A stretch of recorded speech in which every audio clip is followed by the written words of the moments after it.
Sziasztok! Egy különleges interjúval jelentkezünk itt az Axiomán, ugyanis a vendégünk dr. Calum Millerrel, aki orvosként és kutatóként is dolgozik Oxfordban, és a kutatási területe pedig az Abortusz. Úgyhogy én is erről fogom most őt kérdezni. Dr. Miller, thank you for being here. Thank you.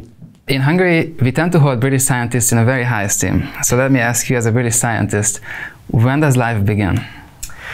I guess you have to look at it as a scientific question. Many people say, oh, it's personal opinion, or it's a philosophical view, or even a religious view. The reality is that this is a scientific question, a biological question. Biology literally means the study of life. So if biology can't answer what is life, when does life begin, then is it really biology at all? You know, when I was at medical school in Oxford, there was no debate about this because there was no political context. Your life began at fertilization, conception, when the sperm meets the egg, the whole genetic new individual is there, and there was no real debate about that. And that's what's in all the textbooks, in all the papers. It's just uncontroversial. But then when it comes to politics, people want to say something different, or they try to obscure this scientific reality, and they say we don't know, or they say it's a religious question, or it depends. But the scientific reality remains the same. It's an objective reality. So actually, to prove this, a few years ago, a researcher from the University of Chicago went to interview the public, and he said, who should determine when life begins? And 80% of them said biologists. It's a biological question. So he then surveyed 5,500 biologists, and he asked them, when does a new individual human organism begin to exist? So he didn't say when does life begin, because that can be a bit ambiguous. He says, when does a new living human organism begin? And when the question was made clear and precise, he found that 95% of biologists said fertilization. So it was an overwhelming majority. Even the overwhelming majority of pro-choice biologists said that life begins at fertilization. So when you're precise about the question, and when you look at it from a scientific point of view, the answer is actually very clear, and almost no one really disagrees with that within the scientific field. The Hippocratic Oath seems to reflect this, because it originally included a part that said that doctors are not supposed to give any kind of medication to women for the purposes of destroying the child, but that no longer seems to be the case, as abortion is widely available. Why do you think that's the case? And number two, would you do, or would you assist with an abortion procedure as a doctor in your medical practice? So you're right, originally the Hippocratic Oath said, I will not give a woman a pessary to produce an abortion for, you know, over 2,000 years, it said that. Then at the end of the Second World War, when the human rights movement was really coming to the forefront because of everything in the Second World War, all of the human rights declarations were coming out, and because of the atrocities perpetrated by Nazi doctors, the medical profession also came out with a revised version of the Hippocratic Oath in the Declaration of Geneva. And it explicitly said, I will do my utmost to protect human life from the moment of conception. So it was very clear. And what's interesting is that when you look at the history of abortion, for most of Western history, people didn't know exactly when life began. They said conception, but they didn't know exactly what that was or how it happened. And so the law from the church in the Middle Ages was sometimes a bit ambiguous. But then when scientists discovered fertilization, it was actually the medical profession who said, okay, now we have discovered the truth, that is when unborn children must be protected from. So it was actually doctors who led the sort of charge to prohibit abortion, because they said, this is what the science has revealed to us.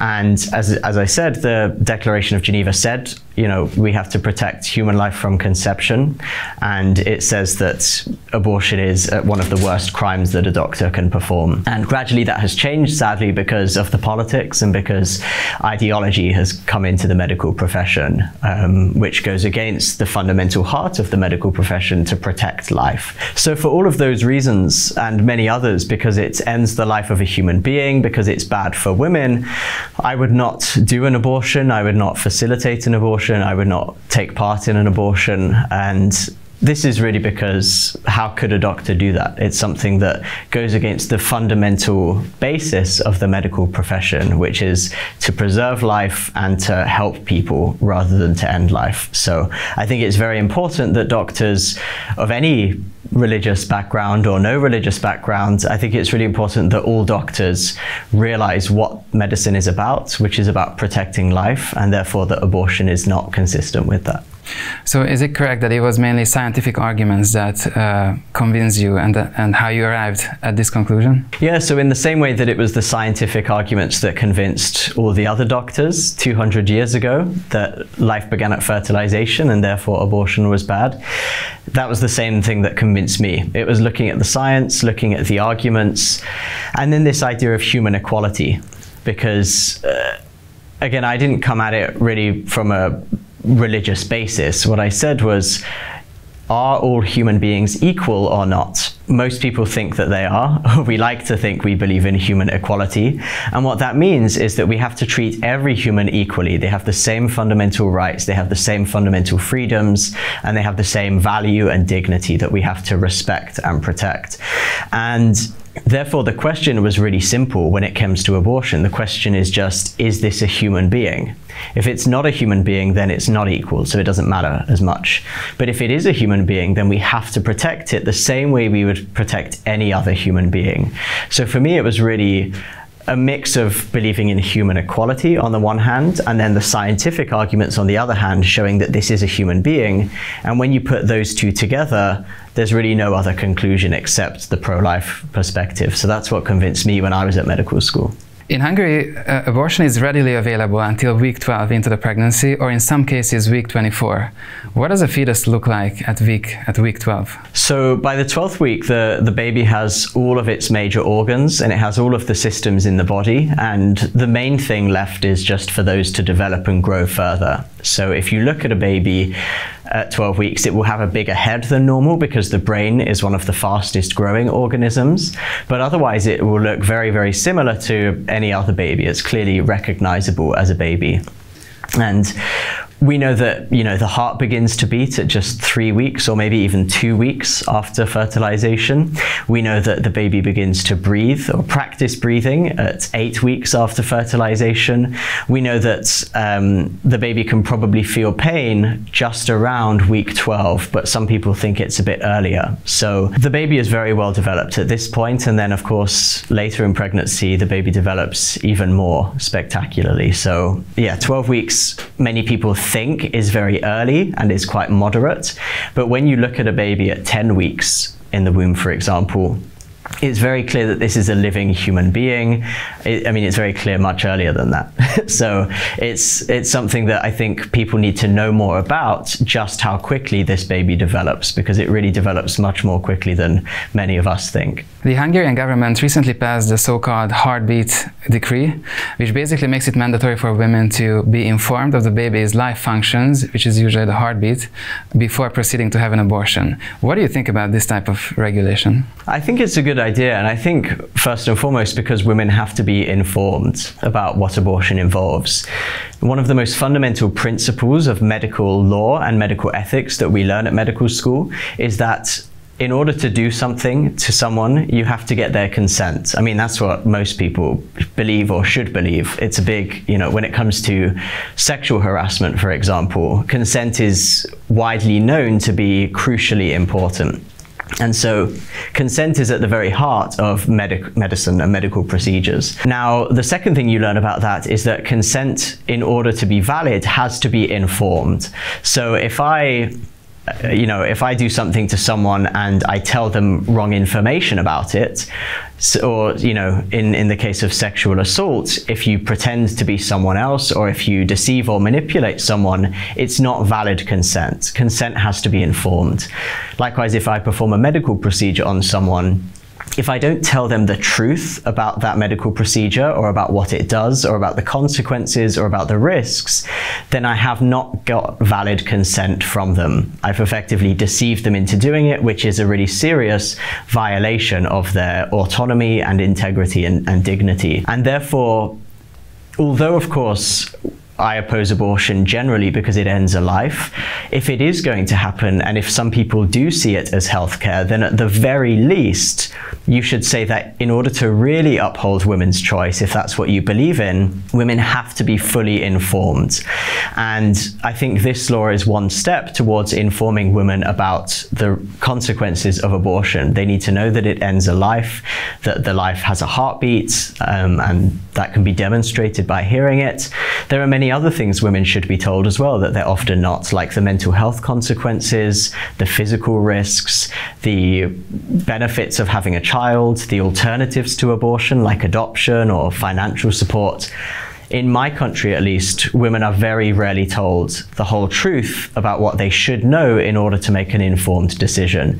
And so I think it's great that in Hungary you've taken one good step towards fully informing women, at least, because the evidence shows that when women are fully informed, they're much more likely to choose life, even just from their own perspective and from their own decision. So I think it will be a good thing for women, and it would also save lives in the process. So regarding these regulations, we saw in the recent years that in some countries, even stricter measures have been implemented, especially in the US, to make abortion access more difficult. Do you think these laws work in general? Do they achieve the desired effect in decreasing these abortions? Absolutely. And it's as an academic who studies this question, it's actually quite sad that it's a controversial question among people in the public, because the evidence is absolutely clear. I mean, it's kind of like asking, is the world flat? No, it's not. The evidence is completely conclusive that limiting access to abortion does reduce the number of abortions. And there are many ways you can show that. You can show that when you limit access to abortion, the number of births increases. So obviously those women are not getting illegal abortions, they're actually having the babies and giving birth. You can look at studies which study women who are denied abortions. So there are many studies throughout history, including some recent studies, which show that when you deny a woman access to an abortion, in about 70% of cases, she will go on to have the baby. So that's actually the large majority of abortions are prevented. And when they follow those women up 5 years later, they say, do you still wish you could have had an abortion? Are you glad you had the baby, even though it was not your choice? And actually, almost all of them said, yes, I'm glad that I had the baby. So in the most recent study in the US, 70% of women who were refused an abortion had the child. And of those women who kept the baby and raised the baby, 98% said that they were glad that they had the baby. So it was overwhelmingly positive about having the baby, which shows that, firstly, those laws do work, and there's much more evidence for that as well. But secondly, those laws don't have a horrible impact on women. They don't ruin these women's lives. The women don't, for the rest of their lives, wish that they could have had an abortion or regret or resent not having one. They actually say, in almost every case, I'm glad that I got the chance to have my baby. So they work not only to save lives, but also to protect women's mental health as well. But one of the counter-arguments to this is that they say that this will make abortion unnecessarily dangerous for women or drive women to have so-called backstreet abortions. Does that actually happen? It's a bit complicated, but this is my main research area, is the question of backstreet abortions or unsafe abortions. And what we find is that most women who can't get an abortion have the baby. And then most of those women raise the baby themselves, and a few of them place the baby for adoption. There will be some women who go to another country, or who order the pills illegally, or who go and do a procedure illegally. And the reality is that this is a much smaller number of women. So in many countries, when you legalize abortion, what happens is that the number of women who die from abortion when it's legalized doesn't change much or even increases. Because although you have sometimes fewer backstreet abortions, you have way, way more legal abortions. And in some cases, backstreet abortions don't change. So just as an example, in Ethiopia, the number of legal abortions massively increased after it was legalized, but the number of illegal, unsafe, backstreet abortions stayed the same. It didn't solve the problem at all, and so women kept on dying as a result. So Poland is a good example because Poland banned abortion in the early 1990s, and everyone was saying this will cause terrible consequences, all these women will die, all these women will go to hospital. Well, what happened is that Poland's maternal mortality kept decreasing. And actually, although in 1990 it was far from being the best in the world, nowadays Poland's maternal mortality is the best in the world after banning abortion. And deaths from illegal abortion are virtually unheard of in Poland today. We even know in Hungary specifically, there's a lot of evidence on this. And so Hungary in the early 1950s, instead of legalizing abortion to solve this problem, they actually increased the law against abortion to try and resolve it. They said there are all of these criminal abortionists doing abortions and killing women, and we need to crack down on them. And so because they increased the penalties against abortion, they actually succeeded. The number of women who died from abortion and the number of mothers who died generally decreased during that crackdown. And then when Hungary did the opposite, it didn't really help at all when they legalized abortion. In 1974 again, they limited the law significantly and the abortion rate halved in 1974. And again, everything went better when they did that. There were fewer women dying in general, fewer women dying from abortions, and fewer abortions overall. So not only the rest of the world, but the Hungarian experience itself actually demonstrates that this argument is not true. You just have to look at the statistics and you can see that banning abortion or protecting the unborn child doesn't just protect the unborn child, it also protects women as well. And there's very good evidence that it saves women's lives at the same time. Yes, on that note, obviously when we talk about abortion, we need to be mindful of both lives in the process. How does abortion actually affect women who do decide to go through with that? Yeah, in many ways. So there are a number of risks of abortion. There are short-term physical consequences like hemorrhage or infection, and the infections, if they're not treated, can cause pelvic inflammatory disease. They can cause they can cause ectopic pregnancies in future. They can cause infertility and many other problems. So those are some of the short-term consequences which can have longer-term risks. For me, the main thing I've studied is the impact on mental health. And so there's very good evidence that for a woman with an unwanted pregnancy, if she has an abortion, she has a much higher risk of mental health problems compared to if she keeps the baby, even though she didn't want to. So what they found is that a woman who has an abortion has a 30% increased risk of anxiety. She has a 70% increased risk of suicide. She has a 130% increased risk of alcohol abuse and a 300% increase in drug abuse. So there are many, many mental health consequences.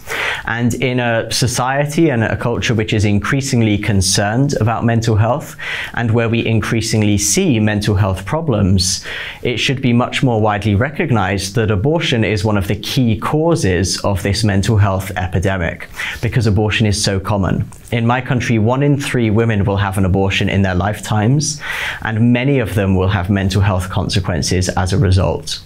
We estimate that maybe between 1 and 15% of women will get post-traumatic stress disorder just from abortion. So would you say that people who say that the only pro-woman position to take on this is to support access to abortion are not saying that based on medical information, but based on like legal reasoning, that this is a fundamental right? Yeah, I think it's based on ideology mostly. It's not based on any good scientific evidence. Now, of course, ideology always infects academia. So there will be plenty of people in medicine and in the academic world who say that it does cause all these benefits for women. But the reality is that the scientific evidence simply doesn't support that position. So many of the studies suggesting this are completely flawed. They have very bad methodology. They're basically very bad studies, or sometimes the studies are even misrepresented. Sometimes the data are even completely fabricated. So one example, There was a newspaper article a couple of years ago saying that 12,000 women in Malawi die every year from backstreet dangerous abortions. 12,000 women dying every year in Malawi just from abortion. And therefore we need to legalize abortion in Malawi to stop this. So I wrote to the newspaper and I pointed out that the total number of maternal deaths in Malawi, that means deaths from abortion, plus deaths from hemorrhage in pregnancy, deaths from infection in pregnancy, deaths from ectopic pregnancies, all of those together in Malawi in a year are about 1,000. And that's uncontroversial, 2,000 at most. And this newspaper was saying there are 12,000 just from abortion. So it was clearly a completely fabricated statistic. They made it up out of nowhere, and it was literally impossible for that to be true. But nevertheless, it got published in a major newspaper. And when I wrote and complained, the newspaper was forced to retract it because it was clearly invented and fabricated. But these sorts of claims are all over the place, and you find them even in academic journals. So it's sad to have to say this, but the reality is that when you hear claims around politically controversial topics like abortion, even if the claim is being made by a doctor like me or someone else, you have to scrutinize them because so much misinformation is out there even within the medical profession. And that means people can challenge what I say, and I'm very happy to back that up and to respond and share why I think I've interpreted the studies right. But what I've found on the whole is that the studies that have been used to promote abortion tend to be very obviously flawed and often misrepresented in order to just promote an ideology. So international law is also often invoked to support access to abortion. Is it true that international law largely points in the pro-abortion direction, or is it not so simple? It is simple, but it's simple because the answer is no. It's very clear that international law does not support abortion at all. So one thing many people don't realize is what international law is, and what are the instruments of international law, and what is not. And they don't often know what the United Nations is. So the United Nations is a collection of countries, and the United Nations having an opinion means that there is a consensus among the countries towards something. Now, clearly there is no consensus globally on abortion. Most countries in the world do not allow abortion for any reason. Most countries in the world restrict and prohibit abortion in general. So it cannot possibly be true that they have signed up to a treaty that supports abortion, or that they have all agreed to support abortion.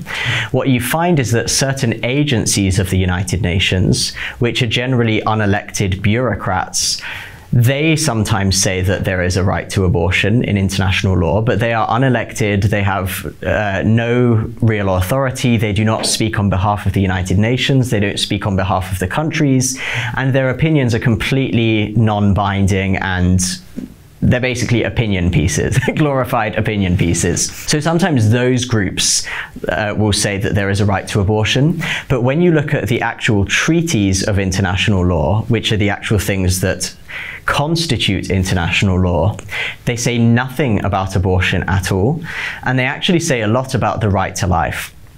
So firstly, in the Convention on the Rights of the Child, it says that the child deserves special legal protection before as well as after birth. So it explicitly says that there is such a thing as the child before birth.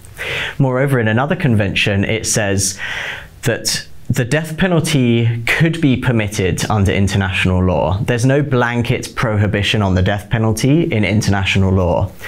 But there is a blanket prohibition on ending the life of a pregnant woman by the death penalty. Even if she is a rapist, even if she's a murderer, even if she's committed war crimes, you cannot give capital punishment to a pregnant woman. Why is that? It's because there is an implicit recognition that there is another innocent human being inside of her that has to be legally protected. And then finally, the most kind of fundamental principle is that it says every human being has the inherent right to life, and this right shall be protected by law. This is Article 6 of the International Covenant on Civil and Political Rights. Every human being has the inherent right to life. This right shall be protected by law. And so the fundamental question is just, is the preborn child a human being? If it's not, then we can maybe ignore it or treat it like an animal and protect it under some other animal regulations. But if it is a human being, then international law is very clear that it has to be protected.